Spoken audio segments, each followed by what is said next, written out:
Hi hello నమస్తే రైతు మిత్రులారా, స్వాగతం కేపీఎల్ ఫార్మర్స్ యూట్యూబ్ ఛానల్కి.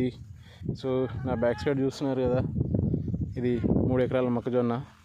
సో దీంట్లో ఇప్పుడైతే మేము మొగి పురుగు ఆశించింది, దీనికి మొగి పురుగు నిర్మూలన కోసం మందు స్ప్రే చేస్తున్నాం. చూడండి, మొగి పురుగు ఒకసారి వచ్చిందంటే ఇది కొమ్మ మొత్తం తినేస్తుంది మొగిని. సో దానికి పెద్ద పెరగదు, ఇలా అయితే ఉంది. చూడండి, మా చేతిలో మొగి పురుగు ఇట్లా నాశనం చేస్తుంది, తినేస్తుంది మొగిని. వన్స్ అటాక్ ఏంటంటే అది పోతుంది. సరైన టైంలో మనం చూసి మందు స్ప్రే చేసుకోవాలి. ఒక 2 రోజులు అటు ఇటు అయినందుకు సో ఇంతగానం లాస్ చేస్తుంది ఇది.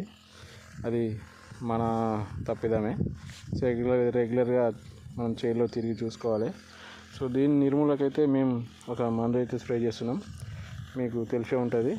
ఇది కెమెడిస్ కంపెనీ వాళ్ళది పెన్సిల్. దీంట్లో ఇమామాక్టిన్ బెంజోయేట్ 5% ఉంటుంది. సో ఈ ఫార్ములా అనేది చాలా వాటిలలో ఉంటుంది. సో మేమైతే ఇది స్ప్రే చేస్తున్నాం. మీరు కనుక ఏదైనా మందు స్ప్రే చేసి ఉంటే సజెషన్ చేయగలరు. సో మా ఊర్లో దాదాపు ఒక 150-200 ఎకరాల వరకు ఈసారి సాగు చేశారు. సో మా వాళ్ళకి మేము చెప్పడానికి కూడా ఉంటుంది. సో వాళ్ళు కూడా నా ఛానల్ చూస్తారు చాలామంది. మీరు సజెషన్ చేస్తే కొంచెం మాకు హెల్ప్ చేసిన వాళ్ళు అవుతారు. ఓకే ఫ్రెండ్స్, వీడియో కనుక నచ్చితే లైక్ చేయండి, షేర్ చేయండి, సబ్స్క్రైబ్ మాత్రం మర్చిపోకండి. Thank you.